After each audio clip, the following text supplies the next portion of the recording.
Good morning sa iyo, Carla, at good morning sa lahat ng mga boss nating nakatutok ngayong Thank God It's Friday. Dito lamang po yan sa ating programa. Well, bago po natin alamin yung magigilagay ng ating weather for today, bantayan po muna natin yung cloud clusters na nasa labas ng ating area of responsibility. Ito nga bang namumuong panibagong sama ng panahon? Papasok na nga ba yan sa ating par at magdudulot nga ba ito ng maulang panahon sa ating bansa? Ang mga kasagutan ihahatid po sa atin ngayong umaga ni Pag-asa Weather Forecaster Fernando Cada. Good morning, Mr. Cada. Good morning din sa iyo, Hari, at magandang umaga, Pilipinas. Alright, Mr. Cada, nabanggit ko na nga po itong cloud clusters na ating binabantayan sa labas ng ating par. So sa ngayon po ba, ano na ba yung exact location nito? Masyado pa po ba itong malayo para direktang makaapekto sa ating par? At ganun din po, no? Inaasahan ba natin na madedevelop ito bilang isang LPA or bagyo bago ito pumasok sa ating area of responsibility? Yes, patuloy nga natin binabantayan itong nasabing cloud cluster na nasa labas ng ating Philippine Area of Responsibility. Makikita natin itong ating kulang-pulang linya, yan ang ating par at napakalayo pa nitong kaulapan na ito. At itong cloud cluster na ito ay nasa almost 1,700 km more or less dito sa boundary ng ating Philippine Area of Responsibility. At merong mga model na pinalabas ang mga International Climate Center katulad dito sa NCEP o yung under ito ng NOAA. So makikita natin dito, ito yung probability na pagbuo nitong ating cloud cluster na eventually kung maging LPA o isang bagyo, nakikita natin base sa ranang model, halos tataas ang kanyang track. At meron din na magwe-westward. Pero karamitan dito sa result ng model, almost pataas. Ibig sabihin, halos hindi ito pupunta sa boundary ng ating Philippine Area of Responsibility kung ma-develop ito na maging isang ganap na bagyo.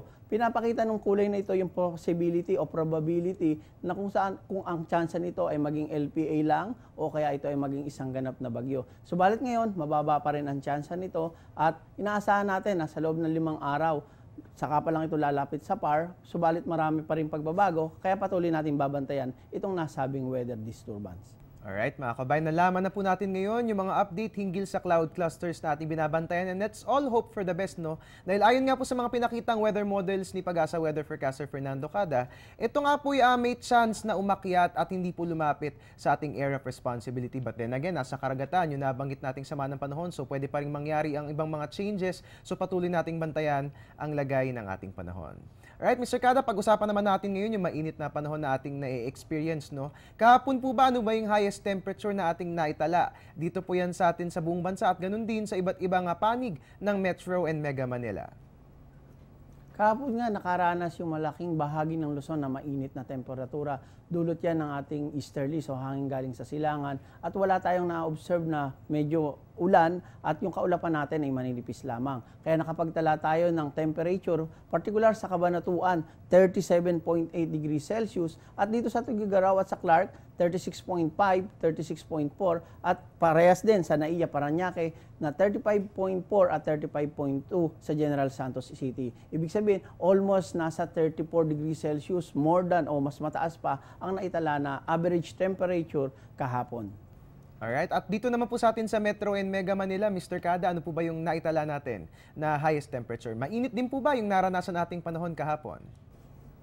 Sa malaking bahagi ng General Metro Manila area, particular dito sa Sangli Point, Cavite, 35 degrees Celsius. Ganun din sa Port Area Manila, 35 din, katulad ng sa Cavite. Sa Naiya, Parañaque, 35.4 at dito sa Science Garden, Quezon City, pumalo ang ating temperatura sa 30.2 degrees Celsius. Alright, mga kababayan, nakita po natin yung mga figures nating naitala kahapon at huwag na po kayong magtataka, no, dahil kapag po kasi umiiral sa ating bansa itong tinatawag natin na easterlies o yung mga hangin galing sa silangan, asahan po natin na magiging mainit po talaga ang ating panahon dahil warm and moist by nature itong nabanggit na weather system. At Mr. Cada, nabanggit ko nga po, no, na itong easterlies ay umiiral sa ating bansa sa ngayon. Magpapatuloy po ba yung mga ganyang kaiinit na temperature na sa bansa po natin nga para ngayong araw ng Biyernes? Paki-explain naman po sa amin yung nilalaman ng 5 AM weather forecast ng Pag-asa.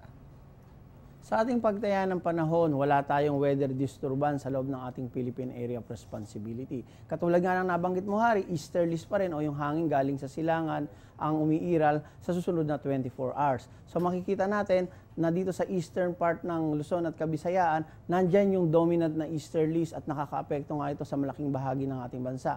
Kaya expect natin dito sa Luzon, sa Visayas at Mindanao, almost partly cloudy lang at magiging maulap rin ang kalangitan, subalit pagsapit yan ng hapon o gabi. At may chance rin na magkaroon ng isolated na mga thunderstorm o yung tinatawag nating pagkidlat pagkulog at umulan man, ito'y panandalian lamang at hindi rin po magtatagal. Ibig sabihin yan, generally good weather po ang ating aasahan. Alright, magandang balita po yan. Generally, good weather ang ating may experience ngayong araw ng Biyernes. So perfect na perfect po yan para sa mga may balak mamaya. Friday night out or ano pa man. Magandang balita po yan para sa ating lahat. At Mr. Kada, bilang panghuli na lamang po, ngayong nalaman natin yung magigilagay ng ating weather for today. Siyempre, dapat alam din po natin yung aasahang lagay ng panahon sa weekend. So napag-uusapan po yung weekend weather natin. Magiging okay din po ba yung lagay ng ating panahon? Para sa ating mga kababayan, lalo nga ngayong araw ng Sabado, Linggo at marami pa rin yung nagbabakasyon at pumupunta sa beach dahil almost tinatawag na dry season o summer months nga. Asahan natin na dito sa araw ng Sabado at ng Linggo, meron tayong minomonitor na LPA pero nasa labas pa ito ng PAR at wala pang direktang epekto. Pero may pagkakataon na magkaroon pa rin ng mga isolated rain showers and thunderstorm. Usually nga po yan sa hapon o sa gabi. Pero generally, mula umaga hanggang tanghali, mainit na temperatura ang ating mararanasan sa malaking bahagi ng ating bansa at maliwalas na panahon pa rin. Maliban nga lamang po na may mga cases na biglang uulan at dulot lamang yan ng isolated thunderstorm, subalit hindi nga rin po magtatagal. Yan po ang ating magiging lagay ng panahon ngayon pong weekend. Thank you very much po, Mr. Kada, and happy weekend po sa inyo. At mga kababayan, atin nga pong nakapanayam ngayong umaga si Pag-asa Weather Forecaster Fernando Kada. Magbabalik po ang ating ulat panahon makalipas ang isang paalala.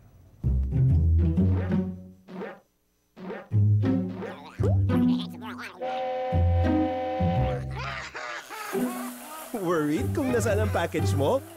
Sa Air 21, worry-free! May real-time SMS updates kaya alam mong status ng padala mo every step of the way. Why worry? Pwede namang worry-free. Sa Air 21, sagot ko, padala mo!